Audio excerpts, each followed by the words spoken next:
कि हम डिस्कस करेंगे इस वक्त डिस्ट्रीब्यूशन ऑफ रेवेन्यू को, डिस्ट्रीब्यूशन ऑफ रेवेन्यू को।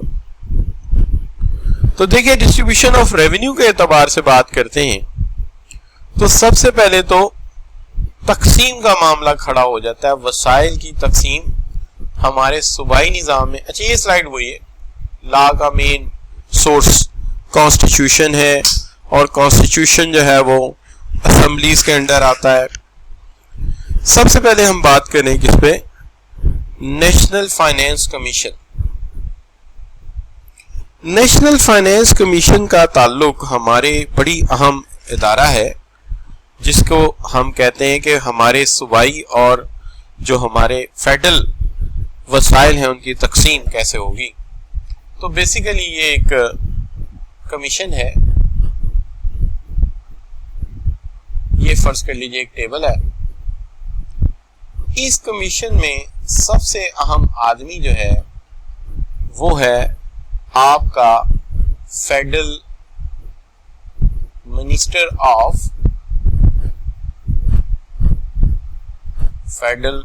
Of finance. बड़ा अहम आदमी है, ये इसको लीड करेगा, ये इसको चेयर करेगा, ठीक है। इसके अंदर 4 सीटें और लगा दीजिए, बल्कि 5 लगा दीजिए ना आप, तो इसके अंदर 5 सीटें और लगा दीजिए। ये 5 बंदे होंगे जो हमारे प्रोविंशियल मिनिस्टर होंगे ऑफ फाइनेंस, ये आ जाए प्रोविंशियल मिनिस्टर ऑफ स्टेट आ जाए। अच्छा, उसके बाद ये जो सीटें हैं, छोटी छोटी कुर्सियां, बल्कि स्टूल रखते हैं इनके लिए। अच्छा, ये जो है ये कौन लोग होंगे, इनको हम कह देते हैं ये टेक्नोक्रेट्स। टेक्नोक्रेट्स वो लोग हैं जो अपने इल्म की बुनियाद पे इनके साथ बैठेंगे और जहां इन्हें कोई इल्मी मामला या टेक्निकल इशू आएगा उसको ये लोग देखेंगे। ठीक होगी जी बात। इसको हम कहेंगे, ये हमारा जो है national finance commission, national finance commission, ये इसकी यानी शक्ल है। ये लोग इसमें बैठेंगे और यहां पे वसाइल की तकसीम होगी, रिसोर्सेस की तकसीम होगी सूबों और फेडरल के दरमियान। लेकिन यहां पे पाकिस्तान के प्रेसिडेंट का रोल बड़ा अहम है, क्योंकि इसकी अप्रूवल जो है वो प्रेसिडेंट ऑफ पाकिस्तान देगा। इसकी अप्रूवल जो है वो प्रेसिडेंट ऑफ पाकिस्तान देगा। लिहाजा आप ये कह सकते हैं कि ये बड़ा ही मेन इदारा है जो यहां डील करेगा। अब यहां पे हम पढ़ लेते हैं, अब आपको बात समझ आ जाएगी कि नेशनल फाइनेंस कमीशन जो है ये काम करेगा, कॉन्स्टिट्यूट किया जाएगा, member of NFC the president शैल, यानी प्रेसिडेंट शैल पाकिस्तान का प्रेसिडेंट शैल, पाकिस्तान के प्रेसिडेंट वो इसकी इजाजत देंगे, 5 साल से ज्यादा के लिए नहीं दे सकते। और इसके अंदर कौन कौन बैठेगा, minister of finance federal government, minister of finance of provincial governments, यानी वो एक हुकूमत है, ये हुकूमतें हैं, 5 हैं। अच्छा, और इसकी अपॉइंटमेंट जो है वो प्रेसिडेंट देगा, इजाजत इसकी सदर पाकिस्तान देगा और इसकी वो मुशावरत करेगा गवर्नर्स जो हैं सूबों के, उनके साथ। तो उनकी इजाजत से ये मामला जो है ये आगे प्रोसीड करेगा। तो ये बच्चों हम बात कर रहे थे किसके ऊपर, आपकी finance commission, national finance commission. अच्छा, ये क्लियर हुआ नेशनल फाइनेंस कमीशन कैसे काम कर रहा है, क्या इसकी शक्ल है। इसके मेंबरान प्रेसिडेंट और गवर्नर मिलके करेंगे, इसकी अप्रूवल प्रेसिडेंट देगा, 5 साल से ज्यादा के लिए नहीं होगा और मेन काम होगा वसाइल की तकसीम। लेकिन फिर भी इसकी ड्यूटीज को लॉ ने अलग से भी डिफाइन किया है। इसकी ड्यूटीज क्या है? देखिए, इसकी ड्यूटीज को इस तरह मैं नहीं कहूंगा, क्योंकि इस तरह आपको शायद थोड़ा सा थ्योरेटिकली बन जाएगा सारा काम। तो इसकी ड्यूटीज को मैं इस तरह से देखूंगा कि जो हमारा फेडरल कंसोलिडेशन फंड है वो टैक्स लगा सकता है, यानी इसके लिए फेडरल गवर्नमेंट टैक्स लगाएगी, तो फेडरल गवर्नमेंट के लगे हुए टैक्स इसमें आ जाएंगे, फेडरल गवर्नमेंट के लगे हुए टैक्स इसके अंदर आ जाएंगे, और प्रोविंशियल गवर्नमेंट के लगे हुए टैक्स प्रोविंशियल कंसोलिडेटेड फंड में आएंगे। पहली बात तो पहला पॉइंट ये है कि distribution of taxes receipts between federal and provincials, तो जो सूबाई गवर्नमेंट टैक्सेस लगाएंगी वो उनके फंड में जाएगा और जो फेडरल गवर्नमेंट लगाएंगी वो फेडरल के फंड में जाएगा। लेकिन दोनों को यह तय करना पड़ेगा कि making of grant in aid by federal government to provincial government के इस बास्केट से इस बास्केट में कितने पैसे जाएंगे। अब ये वाला हो गया हमारा ए पॉइंट कि जो टैक्सेस लगेंगे फेडरल गवर्नमेंट के वो एफसीएफ में जाएंगे और प्रोविंशियल गवर्नमेंट के पीसीएफ में जाएंगे। और बी पॉइंट हो गया कि इधर से कितने वसाइल इस तरफ जाएंगे। और ये मैंने कशकोल बनाए दोनों के, ये कशकोल क्यों बनाए कि दोनों को ये तय करना पड़ेगा exercise by the federal government and provincial government of borrowing power, ये कितना मांग सकता है, कर्जा मांग सकता है, और वो कितना मांग सकता है। तो जाहिर बात है ये तय करना पड़ेगा कि इसका कशकोल कितना बड़ा है और उसका कशकोल कितना बड़ा है, कौन किस चौक या किस मुल्क में जाके कर्जा मांगेगा और कितना मांगेगा। तो जाहिर बात है प्रोविंशियल गवर्नमेंट का कशकोल छोटा होएगा और फेडरल गवर्नमेंट का कशकोल बड़ा होएगा। ठीक होगी बात बच्चों।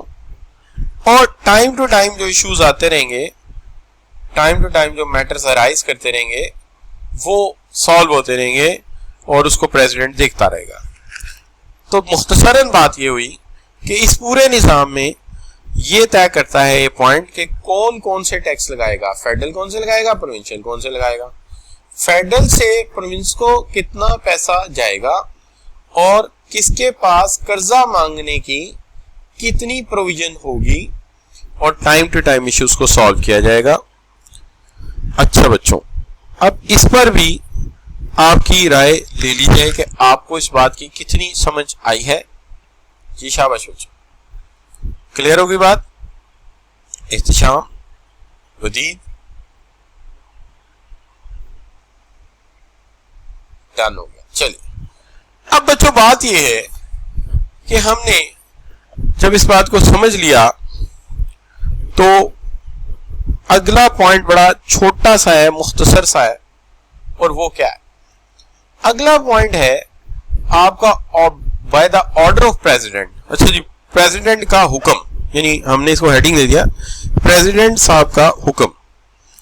तो प्रेसिडेंट साहब के हुक्म के मुताबिक हमें यह देखना होगा कि किस सूबे को कितना शेयर मिलेगा।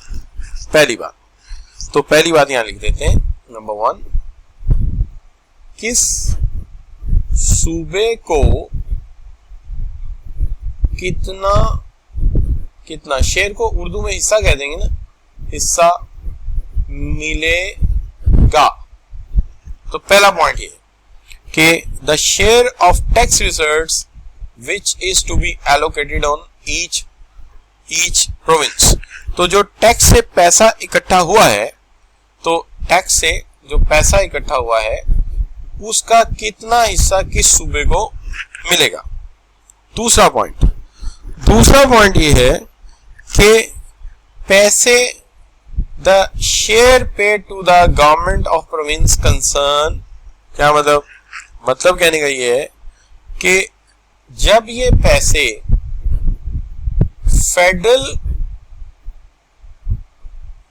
कंसोलिडेशन फंड से जाएंगे प्रोविंशियल कंसोलिडेशन फंड को, तो ये डायरेक्ट जाएंगे, इसमें कोई मिडल मैन नहीं होगा, नो मिडल मैन, कोई मिडल मैन नहीं होगा। तो लिहाजा पैसे डायरेक्टली जाएंगे the share of the tax resort which is not allocated, which is to be allocated to province, province को जो हिस्सा दिया जाएगा वो डायरेक्ट जाएगा, यानी the share shall be paid to the government of province concern, direct दिया जाएगा। और एक बड़ी अहम बात, एक दफा जो पैसे ले लिए, अक्सर बचपन में क्या होता था, आप किसी को गिफ्ट देते थे और जब लड़ाई होती कि चल मेरा गिफ्ट वापस कर, ऐसा होता था ना बचपन में, आप किसी को गिफ्ट देते कहते चलो मेरा गिफ्ट निकाल, तेरी मेरी लड़ाई हो गई। अच्छा यहाँ ऐसा नहीं होता। Share shall not be form, share shell not form part of federal consolidation fund, यानी अगर एक दफा पैसे चले गए फेडरल से प्रोविंशियल को, तो वापस नहीं आ सकेंगे, नो रिटर्न। तो आप ये कह सकते हैं कि एक्चुअली कहना ये चाहते हैं share shell not form part of federal consolidation fund, ये वापस नहीं आ सकेंगे, जो दे दिया वो फर्म पार्ट नहीं बन सकेगा फिर फेडरल कंसोलिडेशन फंड का, जो दे दिया वो दे दिया, तो उसका फर्म पार्ट पक्का हिस्सा नहीं बनेगा। क्यों? क्योंकि आप दे चुके हैं, वापसी का कोई रास्ता नहीं है। तो यहां यूं भी लिख सकते हैं आप, once paid will not be returned back, जो एक दफा पैसे दे दिए वो वापस नहीं आएंगे। तो तीन बातें यहां लिखी थी। पहली बात लिखी थी किस सूबे का कितना हिस्सा होगा, दूसरी बात, पहली बात किस सूबे का कितना हिस्सा होगा, दूसरी बात एक दफा जो पैसे देने हैं वो डायरेक्ट देने हैं, कोई मिडल मैन नहीं होगा, और तीसरी बात यह है कि जो दे दिया वो वापस नहीं आएगा। जी बच्चों, नो बैक, यानी वापसी कोई नहीं होगी। ठीक हो गया बच्चों? अच्छा, अब ये बात होगी हमें समझ आ गई, ठीक है जी। अब एक बात है कि जो तजावीज बैठकर ये बनाएंगे, कौन बनाएंगे?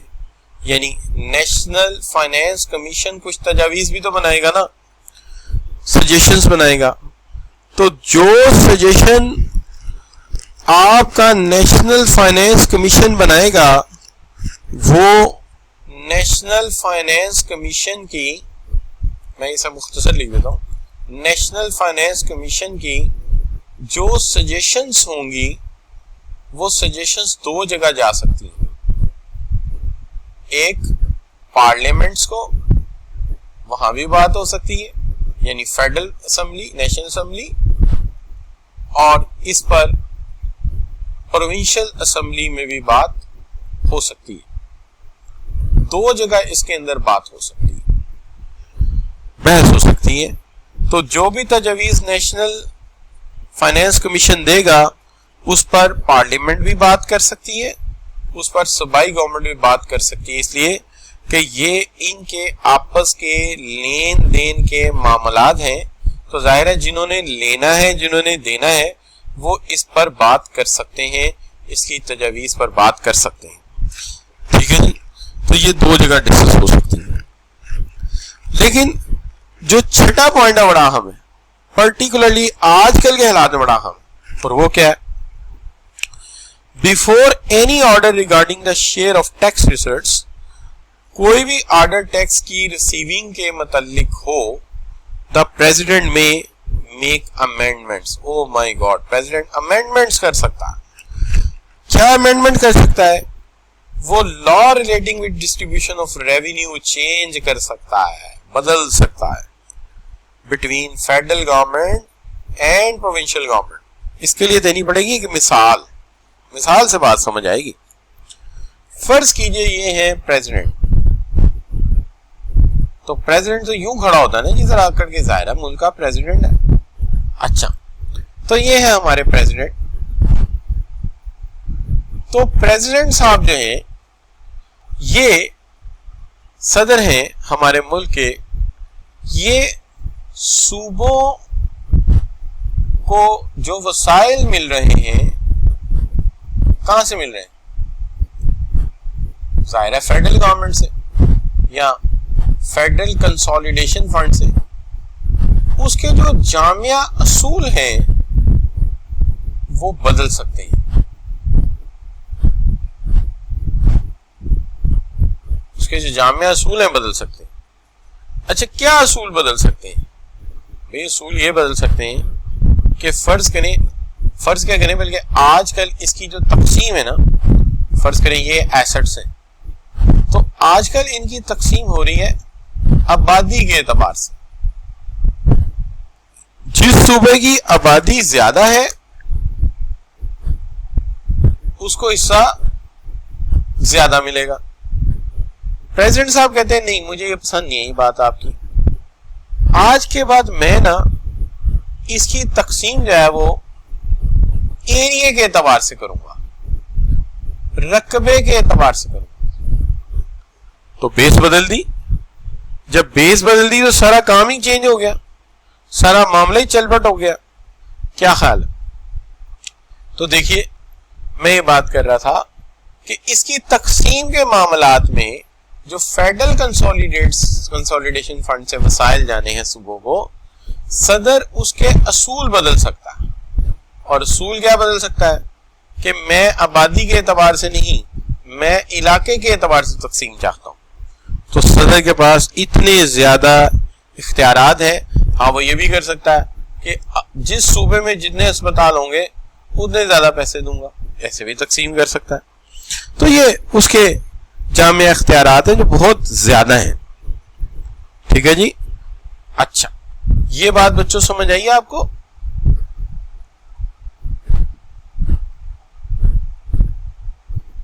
हाँ, हु विल फिक्स इट। यार ये ना फिर इसके अंदर इन्हें जाना पड़ता है, इन्हें कोर्ट्स के अंदर जाना पड़ता है। और इस मामले के ऊपर जो है ना अभी तक एक इशू जो है खड़ा है। तो इसके ऊपर एक हल जो है, ऑल पार्टीज बैठी थी एक दफा, तो उन्होंने इसका हल ये निकाला था कि हमें ना एक सुप्रीम कोर्ट के अलावा एक और अदालत बनानी चाहिए जो सिर्फ और सिर्फ कॉन्स्टिट्यूशंस को डिस्कस करे, कि जहां कहीं इस तरह के मसाइल पैदा होते हैं उनको ज़ेरे बहस लाए और तजवीज़ दे कि ये असूल हमारे जो हैं ये इंसानों ने बनाए। जाहिर है इनके अंदर खामियां हैं, जैसे आपने भी खामी निकाल दी कि अगर इनमें कॉन्फ्लिक्ट आ जाए तो कौन तय करेगा। तो ये अभी तक इस मसले का कोई हल नहीं, क्योंकि जाहिर है इंसान के बनाए निज़ाम में खामियां होती, अल्लाह ने थोड़ी बनाया, तो इंसान ऐसे ही निज़ाम बनाते हैं। तो इसके अंदर खामी, ये बात आपने खामी निकाली, बिल्कुल सही खामी, कि अगर आपस में कॉन्फ्लिक्ट पैदा हो जाए तो कोई हल कराने वाला ही नहीं। अच्छा बच्चों, अब मसला ये कि आगे बढ़ते हैं और बात करते हैं। प्रेसिडेंट जो है अपने ऑर्डर के साथ, अपने हुक्म के साथ किसी भी सूबे को कोई भी स्पेशल ग्रांट अलाउ कर सकता है। Grant shall be charge upon the federal consolidation fund. जैसे आजकल जो है पीटीआई की गवर्नमेंट है केपीके में, तो क्योंकि प्रेसिडेंट भी जो है वो इन्फ्लुएंस्ड है, ज्यादा उन्हीं के ही हैं, तो वो ये कह सकते हैं कि केपीके की गवर्नमेंट जो है वहाँ पीटीआई की गवर्नमेंट है। तो ऐसा करें कि इनका जो फेडरल कंसोलिडेशन फंड है इसमें से स्पेशल पैसे मैं इनको देता हूँ, तो वो ऐसा कर सकता है, उसके इख्तियारात में है ना बच्चों। अच्छा चले, तो ये भी एक है कि वो किस सूबे को दे सकता है। वैसे ये बात ऐसे ना सोचें, आप इसको जरा ऐसे सोचें कि जैसे आप यूं कहें कि सदर देखता है कि किसी सूबे में ज्यादा बड़ा मसला खड़ा हो गया है। मिसाल के तौर पे किसी सूबे में कोविड ज्यादा हिट कर गया है, किसी सूबे में फ्लड ज्यादा आ गया है, तो वो ये कर सकता है कि कंसोलिडेशन फंड से पैसे जो हैं उस मसले के हल के लिए स्पेशल को पैसे अलाउ कर दे किसी खास सूबे को, ताकि उसको इन हालात में निपटने में, प्रॉब्लम को हल करने में मसला हल हो। आप हर बात को सियासी बात में ना ले जाया करें, मैंने पहले भी काफी दफा आपको मना किया है। अच्छा बच्चों, तो ये होगी बात जिसको हम क्या कर रहे थे, बात कर रहे थे इसके ऊपर तफसील के साथ। अच्छा, तो ये बात तय हो गई जी। जी शाबाश, बिल्कुल डन हो गई, पक्की बात है। चले जी, ठीक हो गया।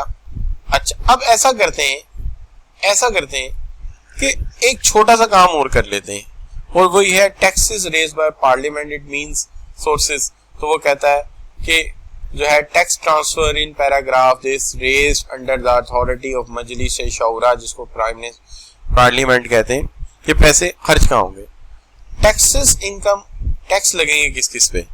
तो वो तो एक लंबी लिस्ट है, लेकिन फिर भी जो लॉ में लिखा है उसको पढ़ लेते हैं। टैक्स लगेगा आमदनी पे, लगा हुआ है, और कॉर्पोरेशन की आमदनी पे भी लगेगा, यानी आम आदमी की आमदनी पे भी टैक्स लगेगा और कॉर्पोरेशन की आमदनी पे भी टैक्सेस लगेंगे। टैक्स लगेगा सेल्स और परचेज, जो इंपोर्ट और एक्सपोर्ट हो रही है उस पर भी लगेगा, इंपोर्ट और एक्सपोर्ट पे भी लगेगा। अच्छा बच्चों, मेरा हाल है यहाँ पे 2 मिनट का वाटर ब्रेक लेते हैं। वाटर ब्रेक समझते हैं? पानी का वक्फा यार, तो पानी। और अब हम दोबारा बात करते हैं फिर कि देखो जी, बात ये है कि जो भी पैसा कमाएगा, आमदनी कमाएगा, उस पर टैक्स लगेगा। पहली बात, जो पैसा कमाएगा उस पर टैक्स लगेगा। दूसरी बात, अगर इंपोर्ट एंड एक्सपोर्ट होती है इस पर भी टैक्स लग सकता है। वो क्यों? कि भाई इंपोर्ट पे इसलिए लगेगा, तुम बाहर से गाड़ियां बड़ी बड़ी मंगवा रहे हो, हम टैक्स क्यों ना लगाएं, हम उस पर कस्टम ड्यूटी भी लगाएंगे और स्पेशल टैक्स भी लगा सकते हैं। अच्छा जी, मैन्युफैक्चर्ड कंज्यूम पे भी टैक्स लगा सकते हैं। सुजुकी की गाड़ियां धड़ाधड़ चलाते जा रहे हो, चलो टैक्स भरो आगे।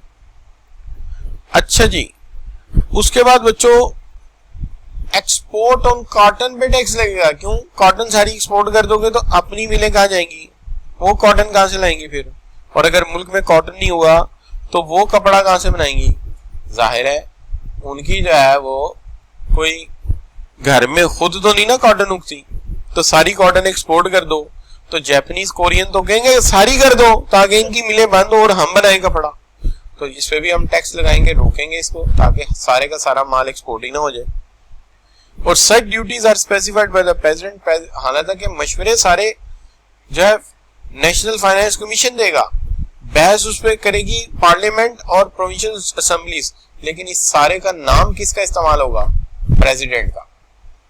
हुक्मनामे प्रेसिडेंट के नाम से, चूंकि वो रियासत का नुमाइंदा है। Such other taxes are specified by the president, जो भी वो इसके अलावा स्पेसिफाई करेगा वो सारे के सारे जो है वो क्या होंगे? उनकी अप्रूवल प्रेसिडेंट साहब से ही ली जाएगी, चाहे वो पहला नुक्ता है, चाहे वो चौथा नुक्ता है, चाहे वो 5वां नुक्ता है, सारे पॉइंट ला के जाए इनकी अप्रूवल सदर ही देगा तो ही काम चलेगा। तो ये बच्चों हमने बताया आपको। अब रही बात ये कि एक बड़ी अहम बात इन्होंने लिखी है जो बाद में ऐड हुई है गालबन, इसीलिए इसका नाम इन्होंने 3A और 3B रखा। इसके अंदर इन्होंने क्या बात की है? इसके अंदर इन्होंने बात की है कि भाई पहली बात ये है कि जब भी तुम कोई चीज अवॉर्ड करोगे ना, यानी मींस पहला पॉइंट ये है कि जब भी तुम अवॉर्ड करोगे, 3A की बात कर रहा हूं, जब भी तुम अवॉर्ड करोगे तो हर नेक्स्ट अवार्ड का मतलब है हर अगला फंड जो अलाउ करोगे अगले साल, नेक्स्ट अवार्ड, वो प्रीवियस अवार्ड की निस्बत या तो बराबर होगा या उससे बड़ा होगा, छोटा नहीं होगा। यानी ये असूल बना दिया कि जब भी फेडरल कंसोलिडेशन फंड से पैसा जाएगा प्रोविंशियल कंसोलिडेशन फंड में, तो या तो पिछले वाले रकम से बराबर या उससे बड़ा। तो पहली बात ये, the share of provinces in each award, यानी हर साल की रकम of national finance commission shall not be less than the share in the previous award. Previous award से इसका शेयर कभी भी कम नहीं होगा। दूसरी बात, इस बात का जायजा लेना पड़ेगा कि बजट जिस काम के लिए दिया गया था उसी काम पे खर्च हुआ, यानी 3B में लिखा है कि इस बात का हमें जायजा लेना पड़ेगा कि रकम लेते वक्त सूबाई गवर्नमेंट ने जो जरूरत बताई थी, जो नीड बताई थी, जो एलोकेशन बताई थी, क्या पैसा उसी पे लगाया है या इन्होंने पैसा हमसे लेके उसके बाद जहां दिल चाहे खर्च कर दें? तो ऐसा नहीं है। तो federal finance minister and provincial finance minister shall monitor the implementation of award biannually and lay their report।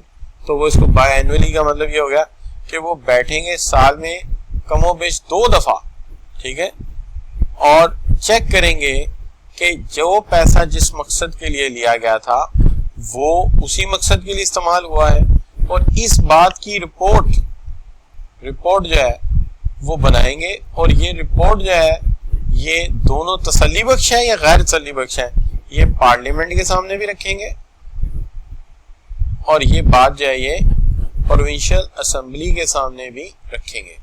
तो ये दोनों काम हो गए। तो अब 3A क्या था? 3A ये था कि जो पिछला अवार्ड है, जो पिछली रकम है, वो उससे हर अगली रकम बड़ी होगी या उसके बराबर होगी, कम नहीं होगी।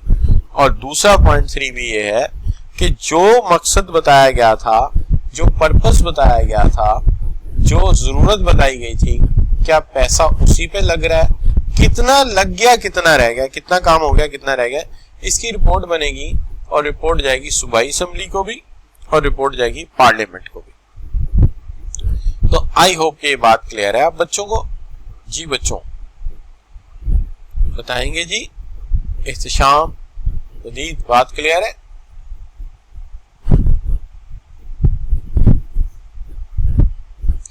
बिल्कुल ठीक हो गई बात। अच्छा चलिए अब बात करते हैं, एक स्लाइड है जिसपे 3 चीजें मैंने रखी हैं कि prior sanction of president required to bill affecting taxation any bill or amendment, कोई भी बिल या अमेंडमेंट। तो चंद चीजें हसास हैं, यानी चंद चीजें हसास हैं। हसास का मतलब क्या होता है? सेंसिटिव इश्यूज है। तो कुछ चीजें हसास हैं। ये जो हसास चीजें हैं, ठीक है, हसास चीजें, सेंसिटिव इश्यूज,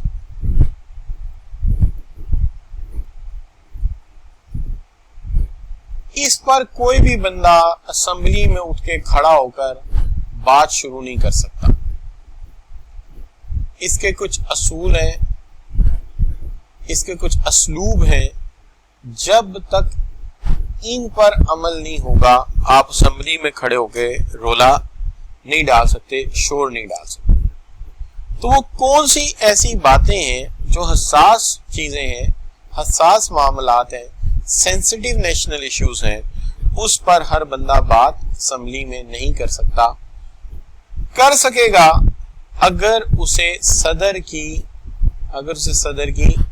इजाजत हासिल होगी। अगर उसे सदर की इजाजत हासिल होगी तब वो बात कर सकेगा। ये कौन सी 3 बातें?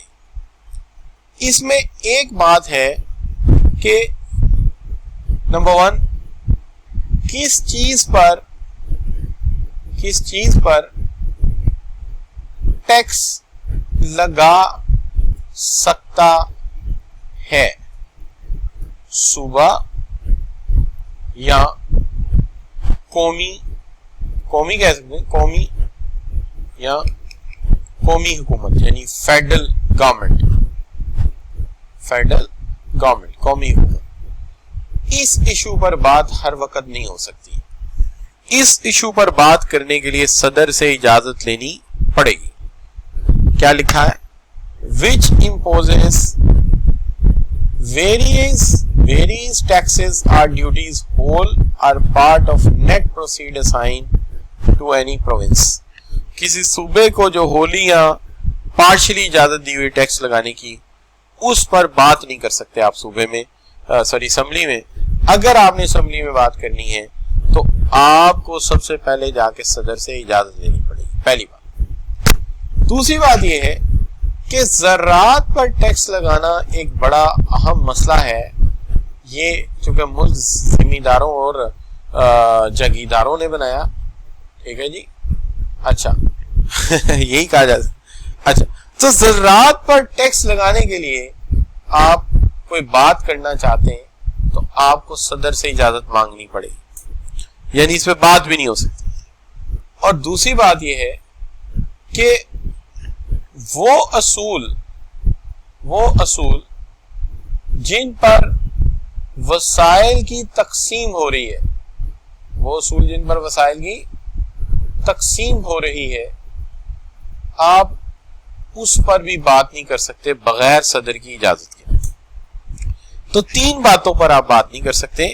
पहली बात, जो सूबे को अख्तियार है वेरीज टैक्स ड्यूटी मुकम्मल या उसका कोई हिस्सा लगाने की इजाजत दी गई सूबे को, इस पर बात नहीं कर सकते।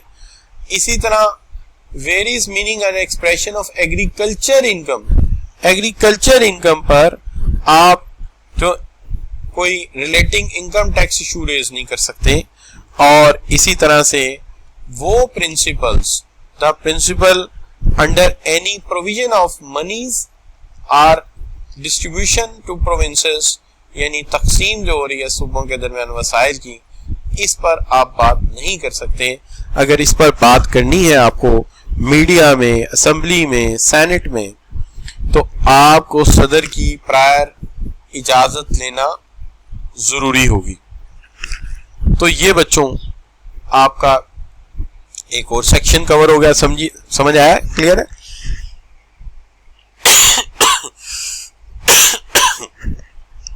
जी एहतशाम वदूद, ठीक होगी बात? अच्छा बच्चों, अब बात कर लेते हैं, एक बड़ा अहम मसला है और पहले हम बात कर लेते हैं फिर पढ़ेंगे। यहां 2 मसले हैं, एक ये वाला और एक ये वाला। दोनों मसले क्या है? देखिए, फर्ज करें ये पंजाब है, ठीक है जी, ये पंजाब है और इससे मुल्का ये इलाका इस्लामाबाद। आप सब बच्चे जानते हैं इस्लामाबाद हमारा कैपिटल है, हमारे कंट्री का कैपिटल है। अब अगर कोई बिल्डिंग इस्लामाबाद ने बनाई है पंजाब में, इसका मतलब ये बिल्डिंग फेडरल गवर्नमेंट की है, बिल्डिंग फेडरल गवर्नमेंट की है और पड़ी हुई है कहां? पंजाब में। और पंजाब ने कोई बिल्डिंग बनाई है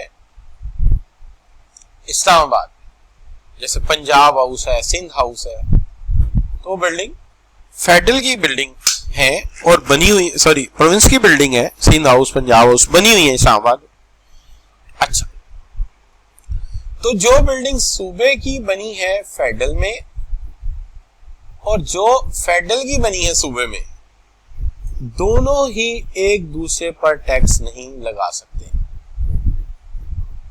दोनों ही एक दूसरे पर टैक्स नहीं लगा सकते। सूबा फेडरल की बिल्डिंग पर टैक्स नहीं लगा सकता और फेडरल सूबे की बिल्डिंग पर टैक्स नहीं लगा सकता।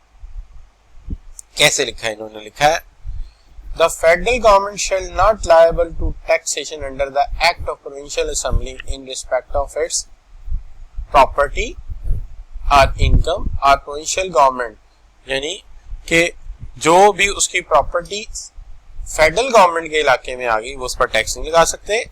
और shall not liable यानी provincial government shall not liable to taxation under the Act of Parliament under the Act of Provincial Assembly of any province in respect of its property or income।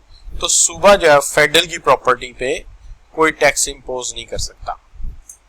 इसका मतलब ये हुआ कि सूबा federal की किसी building पे टैक्स नहीं लगा सकता और फेडरल सूबे की किसी बिल्डिंग पे टैक्स नहीं लगा सकता।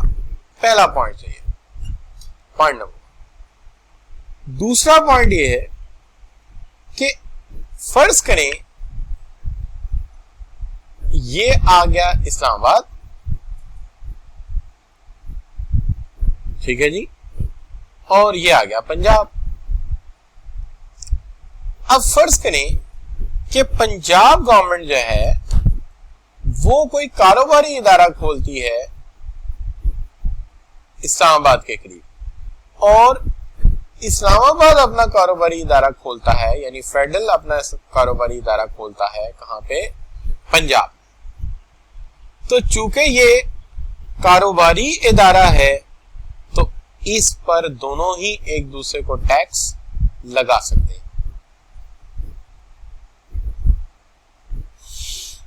इसका मतलब ये हो गया कि जो सेक्रेटरीट टाइप की बिल्डिंग्स हैं जहां बैठ के सूबाई काम हो रहे हैं फेडरल में, या फेडरल के काम हो रहे हैं सूबों में, वहां टैक्स नहीं लग सकता।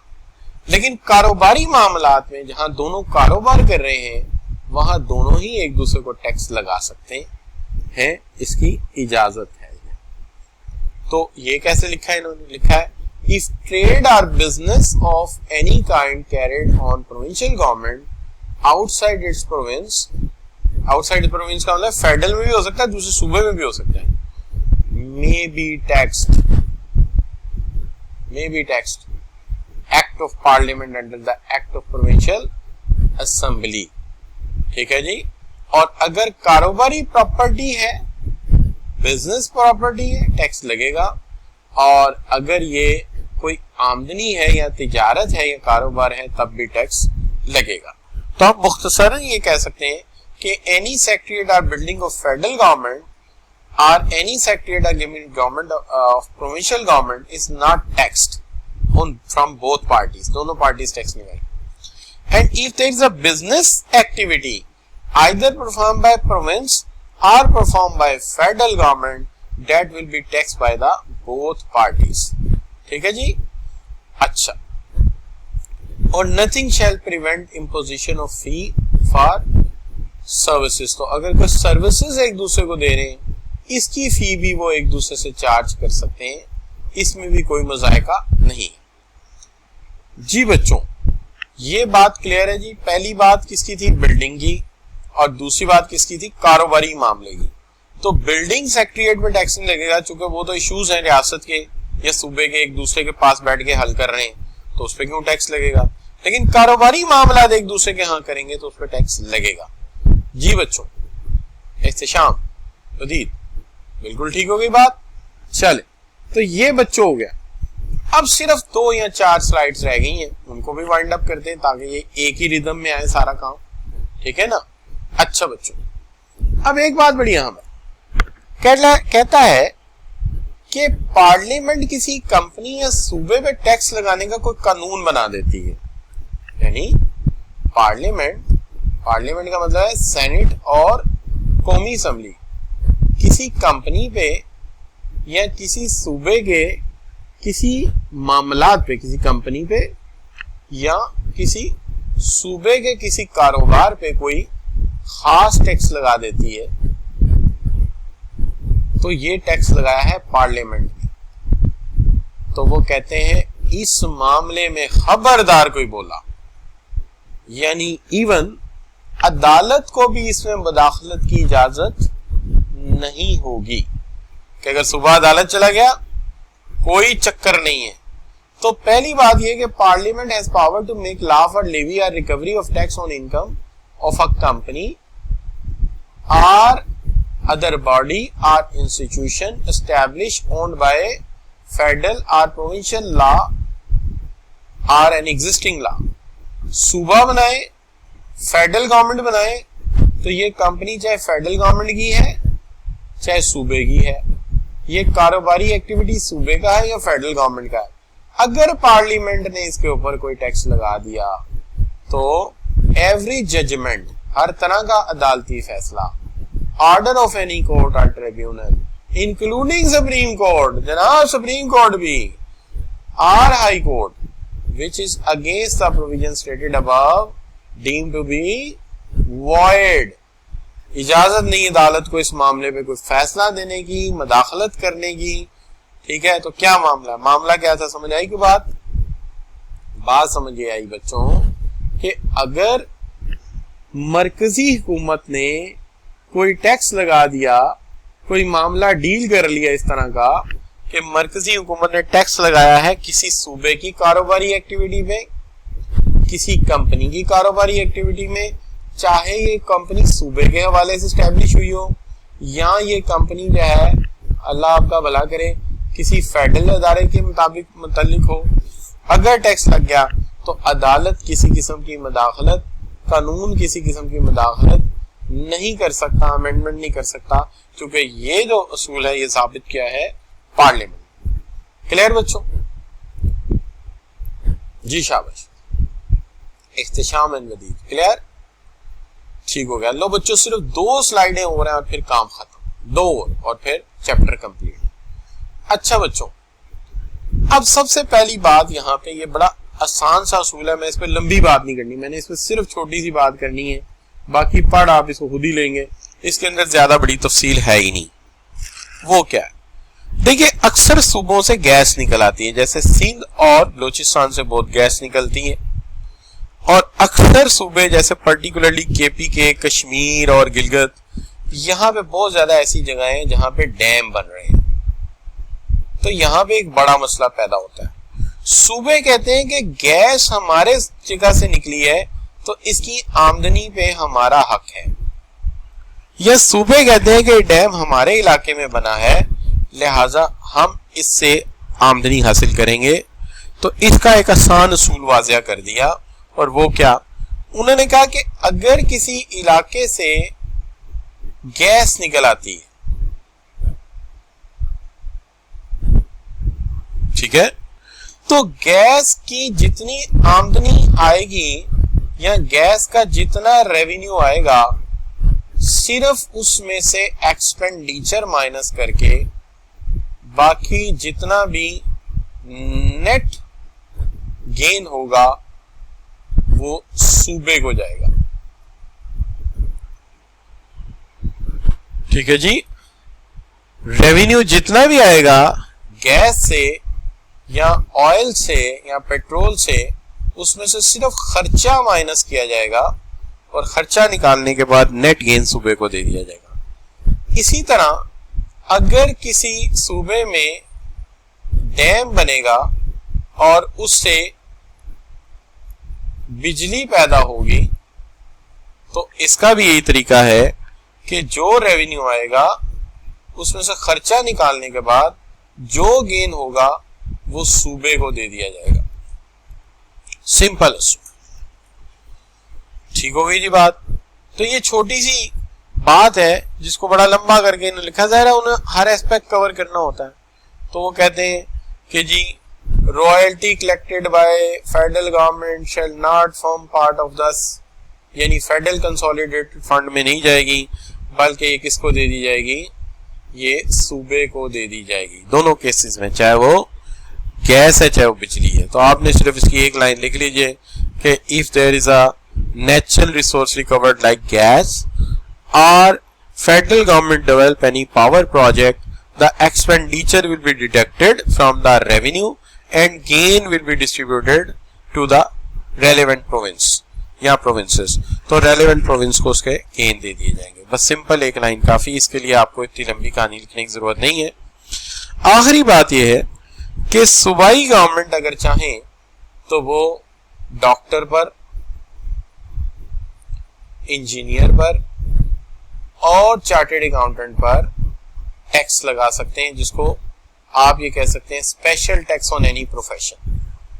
किसी ट्रेड तो कोई स्पेशल टैक्स लगाया जा सकता है कि ये आजकल डॉक्टर बड़ा कमा रहे हैं, तो डॉक्टर, हर डॉक्टर की आमदनी में से हम जो है वो 10 लाख रुपया हर साल लिया करेंगे। और अगर कोई बंदा चार्टर्ड अकाउंटेंट बना तो चार्टर्ड अकाउंटेंट्स की आजकल आमदनी जो है बड़ी अच्छी जा रही है, इनसे भी साल का 5 लाख लिया करेंगे। और अगर कोई टीचर बन गया तो इसको हाथ से पैसे दिया करेंगे ताकि इसका काम चल जाए। अच्छा बच्चों, नहीं चलें ये काट देते। तो ये मुख्तलिफ लाज हैं, अप्रूवल हो सकते हैं। तो ये बच्चों बताइए कि ये बात समझ आई आपको? जी शाबाश, ठीक हो गई बात? ठीक है इख्तिशाम वदूद। तो यहाँ पे टॉपिक हो गया मुकम्मल। आपने इसको बार बार सुनना है इतनी दफा कि ये याद ही हो जाए। यानी सुन सुन के याद हो जाए, आपको रट्टा मारना ही ना पड़े। तो हम एक दफा रिव्यू कर लेते हैं कि पहली स्लाइड में जो हमने बात की थी ना, पहली स्लाइड में हमने सिंपल ये बात की थी कि भाई एक नेशनल फाइनेंस कमीशन है जिसके अंदर सबसे बड़ा नुमाइंदा जो है फेडरल का है, जिसको हमने कहा फेडरल मिनिस्टर ऑफ फाइनेंस, और सूबों के मिनिस्टर बैठेंगे और टेक्नोक्रेट बैठेंगे, अप्रूवल इसकी प्रेसिडेंट देगा, ये वसाइल की तकसीम करेगा फेडरल और सूबों के दरमियान और इनको इनका हिस्सा फराहम करेगा। दूसरी बात जो हमने की वो ये थी कि टैक्सेस का कितना हिस्सा सूबे लगा सकते हैं और कितना हिस्सा फेडरल लगा सकता है, और फिर कितना फेडरल कंसोलिडेशन से फंड प्रोविंसेस को आएगा, और सूबे कितना कर्जा मांग सकते हैं मुख्तलिफ सोर्सेज से, और फेडरल कितना कर्जा मांग सकता है मुख्तलिफ सोर्सेज से। टाइम टू टाइम हम इश्यूज को रिजॉल्व करते जाएंगे। उसके बाद एक अहम असूल ये है कि किस सूबे को कितना हिस्सा मिलेगा, ठीक है, इसके दरमियान कोई मिडल मैन नहीं आएगा, डायरेक्ट मिलेगा, और जो पैसा एक दफा प्रोविंशियल कंसोलिडेशन फंड में आ गया वो वापस कभी भी फेडरल कंसोलिडेशन फंड में नहीं जाएगा, इसकी इजाजत नहीं होगी। और फिर हमने ये कहा कि इसकी तकसीम आजकल आबादी के एतबार से हो रही है, सदर चाहे तो इलाके के एतबार से भी हो सकती है, सदर चाहे तो अस्पतालों की और मेडिकल फैसिलिटी की हिसाब से भी कर सकता है, और कुछ मामलात ऐसे हैं जिसमें सदर इमदाद बढ़ा सकता है, फेडरल कंसोलिडेशन फंड से ज्यादा पैसा दे सकता है। अगर कोई कोविड या अल्लाह ना करे कोई फ्लड आ जाता है किसी सूबे में तो उसको स्पेशल इमदाद भी दी जा सकती है। और फिर हमने कहा कि टैक्सेस इनकम पे भी लगेंगे, सेल्स पे भी लगेंगे, एक्सपोर्ट इंपोर्ट पे भी लगेंगे, लेकिन इन सब की अप्रूवल जो है सदर की से मशरूत होगी, सदर के साइन से वो इजाजत देगा और उसके नाम से चलेगा काम। और जो भी सजेशंस देगा, जो भी प्लान देगा, आपका जो है वो नेशनल फाइनेंस कमीशन, वो सूबाई हुकूमत भी उससे बहस कर सकती है और पार्लियामेंट भी कर सकती है उसके ऊपर। और जो भी खर्चे हुए साल में 2 से 3 दफा उसकी मीटिंग बुला के देखा जाएगा कि खर्चे उन्हीं कामों पे हो रहे हैं जिनके लिए दिए गए थे, और उसकी बहस पार्लियामेंट में भी होगी और सूबों को भी उसकी रिपोर्ट भेजी जाएगी। और बच्चों उसके बाद हमने इस चीज पे बात की कि जनाब जो है आपका, हमने इस चीज पे बात की कि अगर इन केस के कोई टैक्स लगाता है, सूबे में लगाया जाता है, तो चंद बातें ऐसी इस पे हम बात ही नहीं कर सकते, उसके लिए सदर साहब से इजाजत लेनी जरूरी है। वो क्या कि अगर टैक्स की तकसीम का मामला है, ज़रात पे टैक्स का मामला है, वसाइल की तकसीम का मामला है, तो इस मामले पर बात करने से पहले सदर साहब की इजाजत होनी जरूरी है। फिर हमने ये कहा कि कोई बिल्डिंग फेडरल की प्रोविंस में है, प्रोविंस की फेडरल में है, दोनों पर टैक्स नहीं लगेगा। हाँ अलबत्ता कारोबारी एक्टिविटी फेडरल करे सूबे में, सूबा करे फेडरल में, दोनों टैक्स लगा सकते हैं, और एक सूबा दूसरे सूबे में करे तब भी टैक्स लग सकता है। अच्छा बच्चों, अगर किसी खास कंपनी या सूबे के कारोबारी एक्टिविटी पर या किसी खास कंपनी की कारोबारी एक्टिविटी पर पार्लियामेंट ने कोई टैक्स लगाया तो अदालत कोई रिलीफ नहीं दे सकती, चाहे वो सुप्रीम कोर्ट ही क्यों ना हो। अगर किसी सूबे से गैस या बिजली के प्रोजेक्ट लगाए गए तो एक्सपेंडिचर निकाल के रेवेन्यू वापस सूबे को ही दे दिया जाएगा। और आखिरी बात यह, किसी भी प्रोफेशन पे सूबा टैक्स लगा सकता है। ये बच्चों हो गए हमारे आज का लेक्चर, और इस तरह आपका चैप्टर नंबर 2 कंप्लीट हो गया। चैप्टर नंबर 2 पे पेपर के ऊपर जो सवालात आए हैं उस पर बहस किसी वक्त हम टेस्ट में रख के उसके साथ ही कर लेंगे। इस तरह आज हम देखें तो हमने चैप्टर 1, 2 और 3 तीनों जो है कंप्लीट कर लिए, और इनकी रिकॉर्डिंग चैनल्स पे अवेलेबल है मेरे। आप जिसने बच्चे ने छोड़ा है लेक्चर वो सुनकर प्लीज उसको कर ले और तैयार कर ले, क्योंकि आखिर में जाके थ्योरी का बल्क इकट्ठा हो जाए तो बात सुननी और समझने का वक्त कम पड़ जाता है। ओके बच्चों, सी यू इंशाल्लाह टुमारो इन द क्लास। और कल आप जानते हैं हमारा टेस्ट है, किस चीज का टेस्ट है हमारा, कल हमारा कैपिटल गेन के टॉपिक का टेस्ट है इंशाल्लाह। और उसके टॉपिक जो है हमने बताए थे कि 5 टॉपिक हमने किए हैं क्लासेस में, वो 5 के 5 टेस्ट में हिस्सा बनेंगे इमूवेबल प्रॉपर्टी तक। तो कल टेस्ट होगा क्लास में इंशाल्लाह, मैं बना के लाऊंगा। ओके बच्चों, अल्लाह हाफिज।